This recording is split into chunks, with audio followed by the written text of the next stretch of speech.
अस्थिरः कुलसम्बन्धः सदा विद्या विवादिनी मदो मोहाय मिथ्यैव मुहूर्त निधनम धनम। अर्थात कुल संबंध अस्थिर होता है, विद्या सदा ही विवादपूर्ण रहती है और धन क्षण भर में नष्ट हो जाने वाला होता है।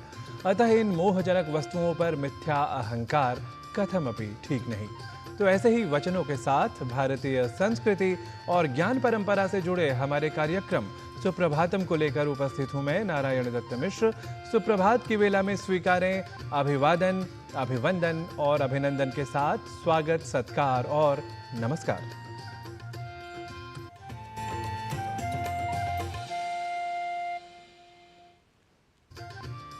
समय है प्रभात का और प्राभातिक प्रकाश से सज्जित सुप्रभातम में हम लेकर आते हैं आपके लिए भारतीय संस्कृति, ज्ञान परंपरा और योग तथा स्वास्थ्य से जुड़ी प्रस्तुतियों को। और हम इसे आरंभ करते हैं अपने पहले प्रभाग आज के पंचांग के माध्यम से, जहां भारतीय काल गणना की विशेषताओं को हम रखते हैं आप सभी के समक्ष। तो देर किस बात की, जान लेते हैं आज की तिथि, वार और नक्षत्र को।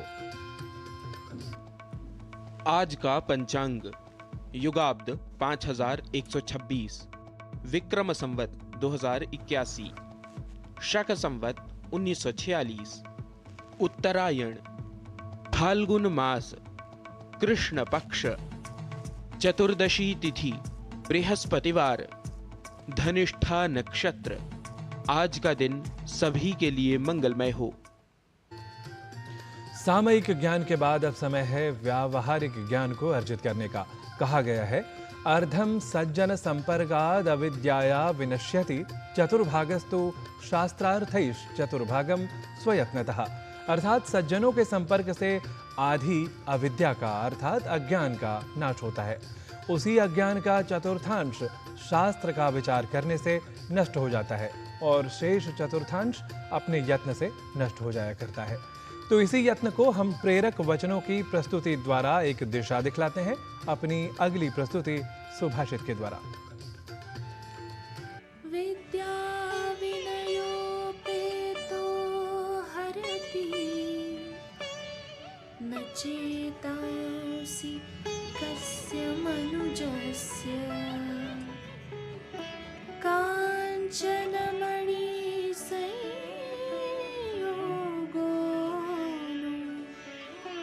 जनयति कस्य लोचनानन्दम्।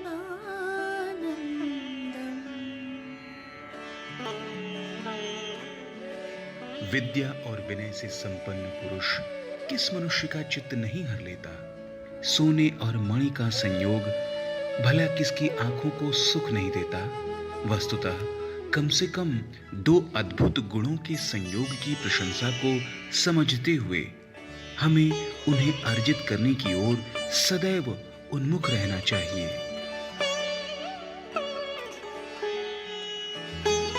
Whose heart doesn't abduct a man endowed with the learning and humility, whose eyes do not the combination of gold and gem give pleasure.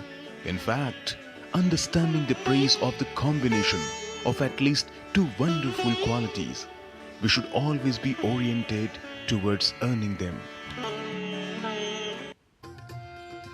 सनातन संस्कृति और उसकी अनन्य विशेषताओं में एक भारतीय ज्ञान परंपरा समूचे विश्व को एकता का संदेश देती है। इस एकता के संदेश को पूरी दुनिया में अपने अद्वैत दर्शन के साथ प्रसारित किया सनातन संस्कृति के पुरोधा आदि शंकराचार्य जी ने। पूरे भारत को सांस्कृतिक एकता के सूत्र में बांधने वाले तथा समूचे विश्व को एकात्मकता का संदेश देने वाले आदि शंकराचार्य जी के जीवन दर्शन को प्रसारित करने के लिए प्रयागराज में भी विविध कार्यक्रम आयोजित किए गए, जिसमें धर्मसभा, प्रदर्शनी आदि विशेष हैं। प्रयागराज में आयोजित आचार्य शंकर के जीवन दर्शन पर आधारित प्रदर्शनी पर देखिए हमारी सहयोगिनी लता वशिष्ठ की यह विशेष रिपोर्ट।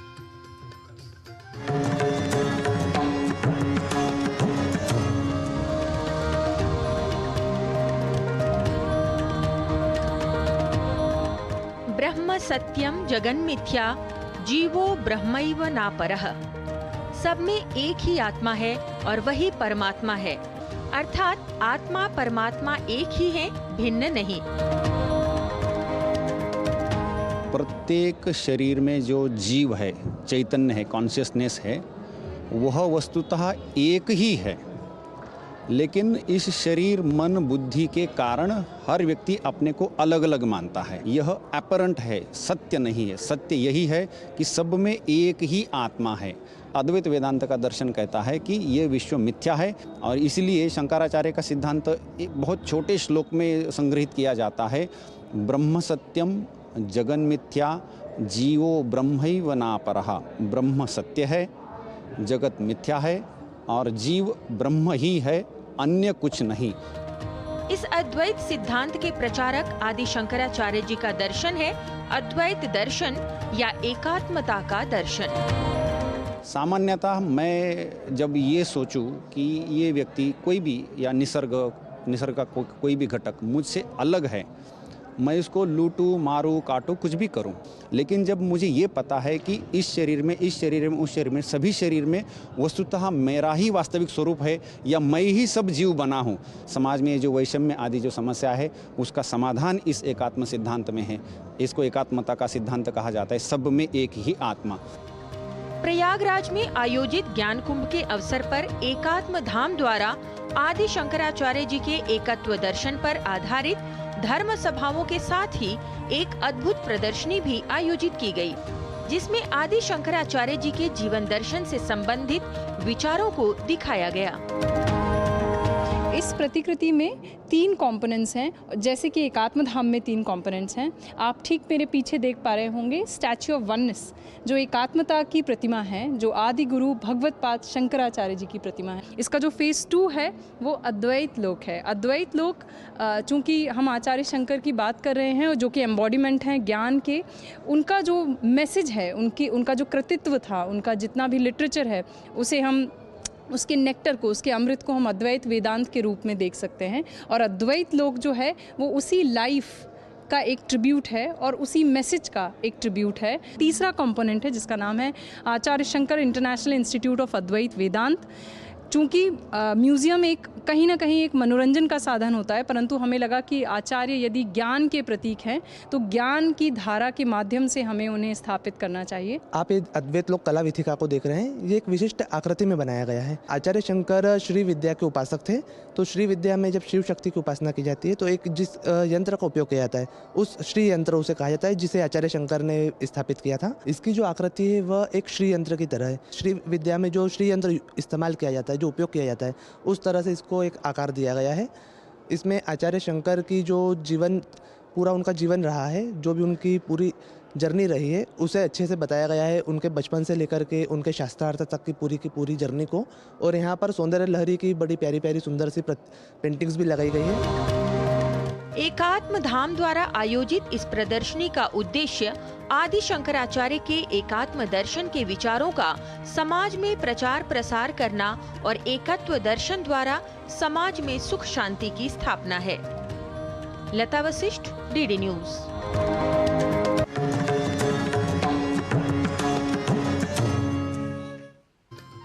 तो यह थी भारतीय ज्ञान परंपरा से जुड़ी प्रस्तुति। हम यह समझते ही हैं कि ज्ञानार्जन के साथ ही साथ स्वास्थ्य की सुरक्षा भी होती है, ताबत अत्यंत विशेष। और इसी तथ्य को हृदयंगम कर हम ज्ञान परंपरा के प्रवाह के बाद लेकर आते हैं आप सभी के लिए स्वास्थ्य मंत्र, जहां हमारी सहयोगिनी किरण भारद्वाज प्रस्तुत कर रही हैं आज एक विशेष रिपोर्ट वेरिकोज वेन्स की समस्या और उसके समाधान के बारे में।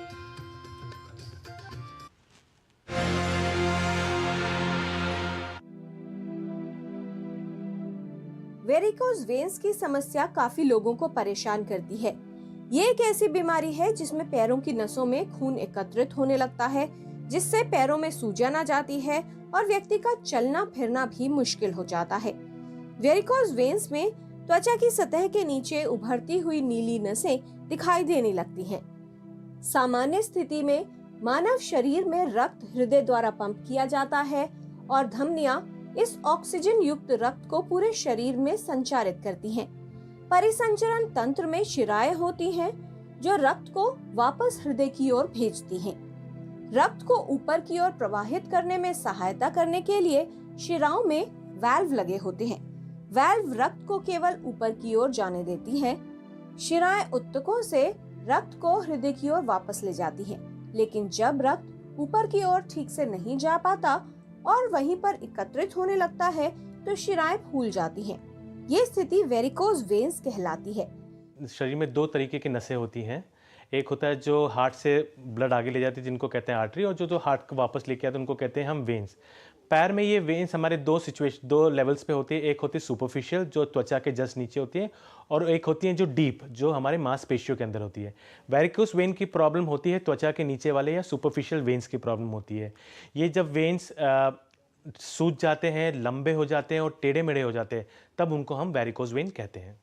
वेरिकोज वेन्स होने पर रक्त के सही संचरण न होने के कारण शिराओं में सूजन आ जाती है, नीली व गहरी बैंगनी नसें दिखाई देने लगती हैं, पैरों में भारीपन महसूस होता है, मांसपेशियों में ऐंठन होने लगती है, पैरों के निचले हिस्से में सूजन आ सकती है, रस्सियों की तरह दिखने वाली सूजी हुई या मुड़ी हुई नसें नजर आने लगती हैं, लंबे समय तक बैठने या खड़े होने के बाद व्यक्ति को दर्द महसूस होने लगता है, एक या एक से अधिक नसों के आसपास खुजली महसूस होती है। ये लक्षण वेरिकोज वेन्स का संकेत हो सकते हैं। ये देखा गया है कि जो इस प्रकार की जॉब में इन्वॉल्व है जहां बहुत देर तक लंबे समय तक खड़े होने की जरूरत होती है, जैसे कि सर्जन ले लें, टीचर ले लें, या कोई व्यक्ति जिसको बहुत लंबा खड़ा होना पड़ रहा है, उनको वेरिकोज वेन के चांसेस ज़्यादा होते हैं। प्रेगनेंसी के कारण फीमेल लोगों में, लेडीज लोगों में ज़्यादा देखा गया है वेरिकोज वेन। कई ऐसे कारक हैं जो वेरिकोज वेन्स के खतरे को बढ़ाते हैं, जिनके विषय में जानना आवश्यक है। वेरिकोज वेन्स बीमारी को नजरअंदाज करना गंभीरता को बढ़ा सकता है। जो अर्ली स्टेजेस हैं उसमें वेरिकोज वेन का ट्रीटमेंट ये है कि अपन अपना लाइफस्टाइल मॉडिफिकेशन कर लें। अगर बहुत देर तक खड़े रह रहे हैं, कोशिश करें कि ब्रेक लें, थोड़ा चलें, बैठे तो पैर को थोड़ा ऊपर रख के चलें। इसके अलावा हमारे पास स्टॉकिंग्स आते हैं जिनको कहते हैं जुराबे, अबव नी या बिलो नी स्टॉकिंग्स पहन सकते हैं। 80 से 90% लोगों को इन चीज़ों द्वारा इलाज कर सकते हैं। बट हाँ, जिनको कॉम्प्लिकेशन हो गए, जिनको स्किन चेंजेस आ गए, जिनको अल्सर बन गए, फिर उनको इंटरवेंशन की ज़रूरत हो सकती है। ये दो तरीके से हो सकता है। एक होता है सर्जरी की विधि द्वारा कर सकते हैं जिसमें चीरा या एंडोस्कोपी से कर सकते हैं, और दूसरा है कि उसको लेज़र विधि से कर सकते हैं जिसमें हम लेज़र या रेडियो फ्रीक्वेंसी एब्लेशन भी यूज़ कर सकते हैं। और आजकल लेज़र यूज़ करना बहुत कॉमन हो गया वेरिकोज वेन के लिए। वेरिकोज वेन का संभावना को कम करा जा सकता है। अगर आप किसी ऐसे प्रोफेशन में जहाँ बहुत लंबा खड़ा होने की ज़रूरत पड़ी तो कोशिश करिए कि ब्रेक ले लें। आप उसको ब्रेक लेके बैठ जाएं, थोड़ा पैरों की वर्जिश कर ले, थोड़ा चले फिरें। इसकी जटिलताओं से बचने के लिए आवश्यक है कि वेरिकोज वेन्स के लक्षण होने पर तुरंत एक विशेषज्ञ को दिखाएं, इसका कारण जानें और सही समय पर इसका सही इलाज करवाया जाए। साथ ही वेरिकोज वेन्स से बचने के लिए किस तरह की सावधानियां रखनी चाहिए, ये जानना भी आवश्यक है। किरण Bhardwaj, DD news.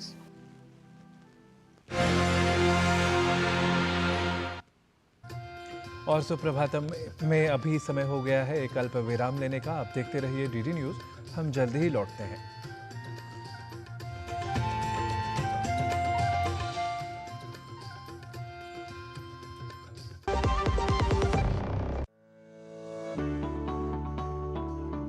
Are you tired of filling fuel for your vehicle often?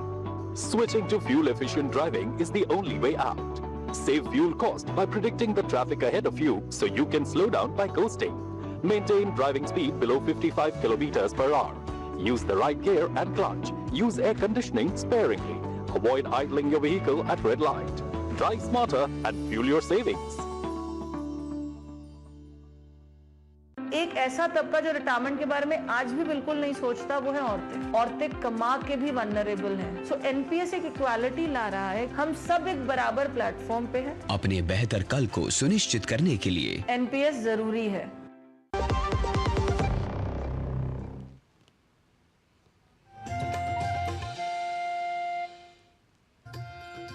पुनः स्वागत है आप सभी का सुप्रभातम में। अब समय है योग की प्रस्तुति का। हम जानते हैं कि योग स्वस्थ जीवन का आधार है। नियमित योग करने से रोगों से बचाव होता है। योग कई स्वास्थ्य समस्याओं को दूर करने में भी सहायक सिद्ध होता है। तो आइए देखते हैं वेरिकोज वेन्स की समस्या से राहत में कौन सी यौगिक क्रियाएं हैं उपयोगी।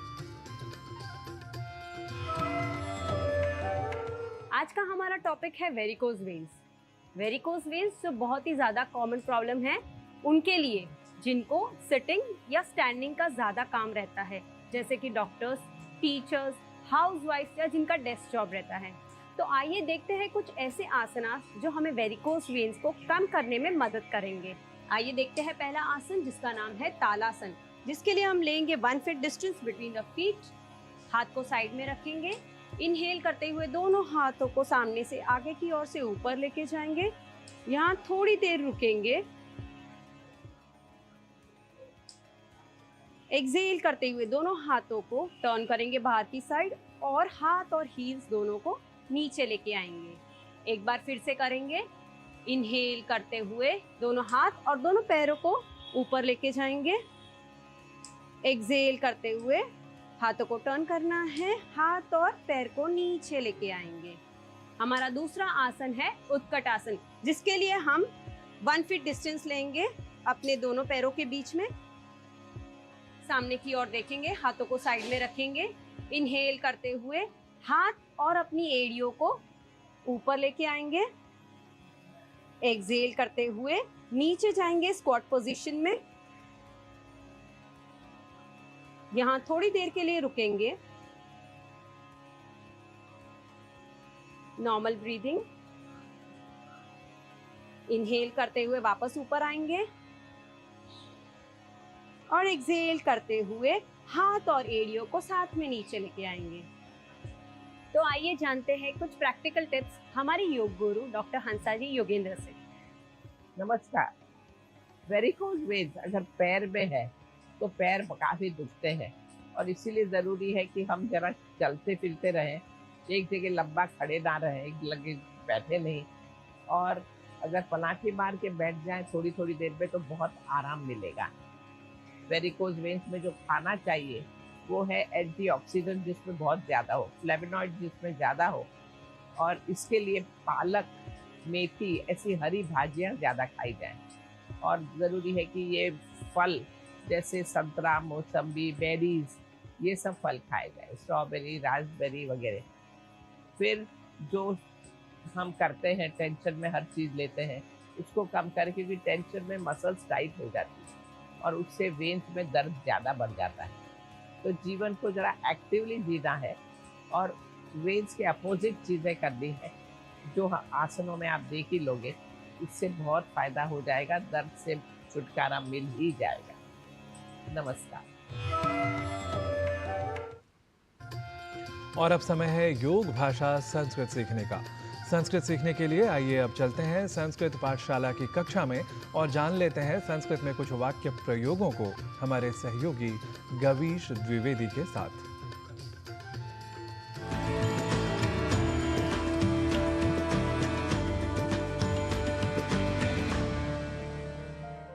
नमो नमः मित्राणि। संस्कृत पाठशालायाः एतस्यां कक्षायां भवतां सर्वेषामपि स्वागतम्। मम नाम गवीशः।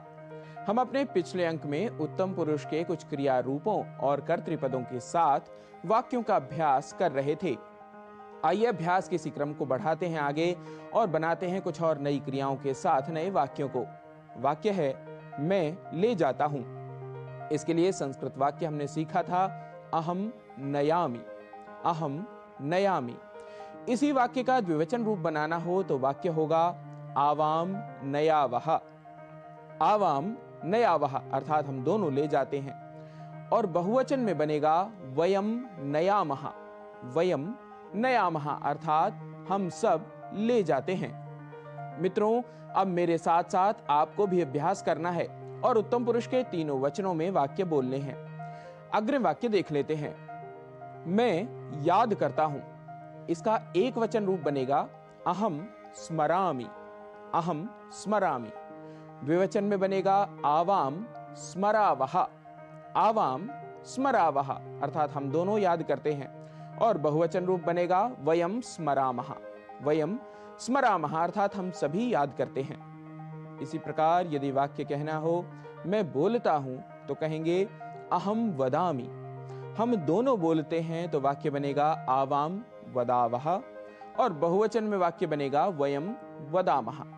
इसी प्रकार अहम इच्छामि एक वचन, आवाम इच्छावह द्विवचन और वयम इच्छामः यह इसका बहुवचन रूप बनेगा। अर्थात मैं इच्छा करता हूं, हम दोनों इच्छा करते हैं और हम सब इच्छा करते हैं। इसी प्रकार एक वचन, द्विवचन और बहुवचन के रूप हमें बनाने हैं।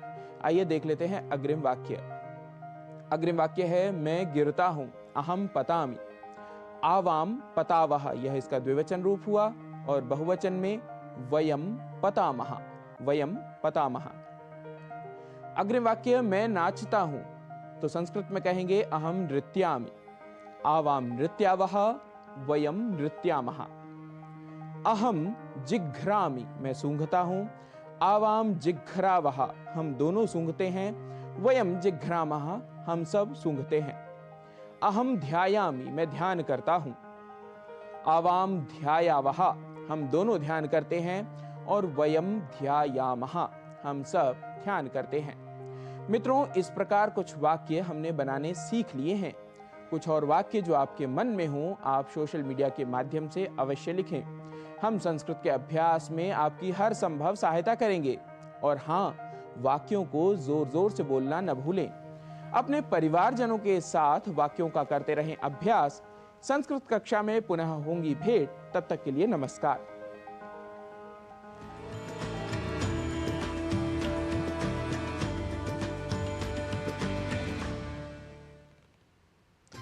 यत् करोषि यदश्नासि यज्जुहोषि ददासि यत् तपस्यसि कौन्तेय तत् कुरुष्व मदर्पणम्।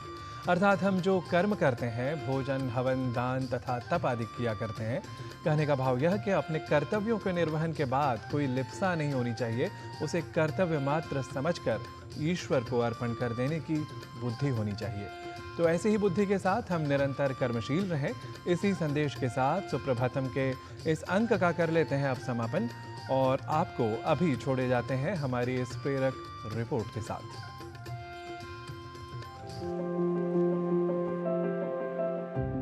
नशे पर अंकुश लगाने के लिए केंद्र सरकार द्वारा अनेक प्रयास हो रहे हैं, लेकिन इसके साथ ही आम लोगों द्वारा हो रहे प्रयास प्रशंसनीय हैं।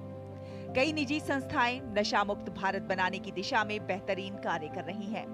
ये संस्थाएं लोगों को जागरूक करने के साथ साथ नशा मुक्ति केंद्र के माध्यम से नशा करने वालों को इस लत से छुटकारा दिलाने में भी महत्वपूर्ण भूमिका निभा रही हैं।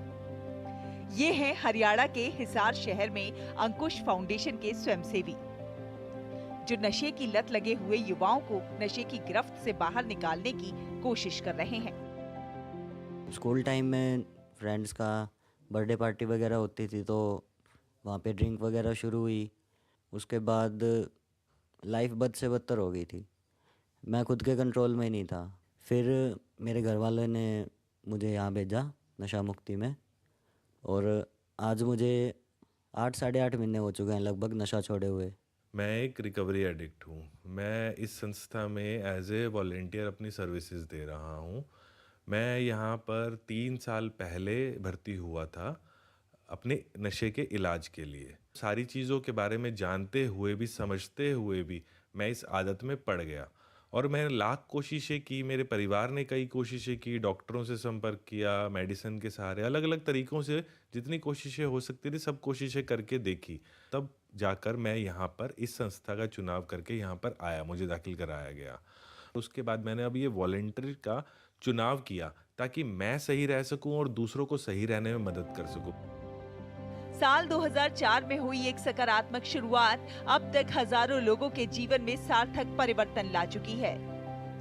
ये स्वयंसेवी अब तक लगभग 7,000 लोगों को नशे से मुक्ति दिलवा चुके हैं। खास बात यह है कि इस नशा मुक्ति केंद्र में काम करने वाले सभी लोग ऐसे हैं जो किसी समय स्वयं नशे की गिरफ्त में थे, लेकिन आज नशा छोड़ दूसरों को नशे से मुक्त करवाने की कोशिश कर रहे हैं। व्यक्तिगत तौर पे मैं खुद पहले इन चीज़ों में इन्वॉल्व था। उसके बाद मुझे नोएडा में रिहैब में एडमिट किया गया था, तो वहाँ पे लगभग 7-8 महीने मैं वहाँ पे रिहैब में रहा। और उसके बाद से जब से मैं ठीक हुआ तो मुझे मोटिवेशन मिला कि जैसे मैं ठीक हो सकता हूँ ऐसे और बहुत सारे लोग हैं जिनको ठीक किया जा सकता है। उसके बाद से लगभग 2004 में मैंने हिसार के अंदर अंकुश फाउंडेशन के नाम से संस्था बना के यहाँ पे नशा मुक्ति केंद्र खोला। और ये सिर्फ मेरा ही नहीं है, ये मेरी एक टीम वर्क है, क्योंकि मेरे पास जितने भी जो लोग हैं, चाहे वॉलंटियर है चाहे स्टाफ है, सारे वही लोग हैं जो खुद के मेरे हाथ से निकले हुए लोग हैं। ट्रीटमेंट 2 फेज़ में होता है, एक फिजिकल डिपेंडेंसी और एक साइकोलॉजिकल डिपेंडेंसी। फिजिकल डिपेंडेंसी के अंदर वो मेडिकेशन थेरेपीज़ होती हैं, डॉक्टर डिटॉक्सीफाई करता है, कुछ दिन मेडिकेशन के ऊपर रहता है। जो सेकंड जो प्रोसेस है वो रिहैबिलिटेशन प्रोसेस है, जो कि बेस्ड होता है ऑन द साइकोलॉजिकल डिपेंडेंसी। उसमें हमारा काम है उसकी सोच, मानसिकता, थॉट्स और फीलिंग्स के पे काम करना। तो ये एक प्रोसेस है जो लगभग 6 महीने से लेकर 1 साल के बीच का रहता है। वो डिपेंड करता है अलग अलग चीज़ों के ऊपर। यहाँ नशा मुक्ति के साथ साथ सार्थक जीवन जीने की राह भी सिखाई जाती है और शारीरिक व्यायाम भी करवाए जाते हैं। नशा छोड़ चुके कई युवा इसे अपने जीवन की एक नई शुरुआत मान रहे हैं और अपने परिवार के साथ एक बेहतर जिंदगी जी रहे हैं। हरियाणा के हिसार से ब्यूरो रिपोर्ट, डीडी न्यूज़।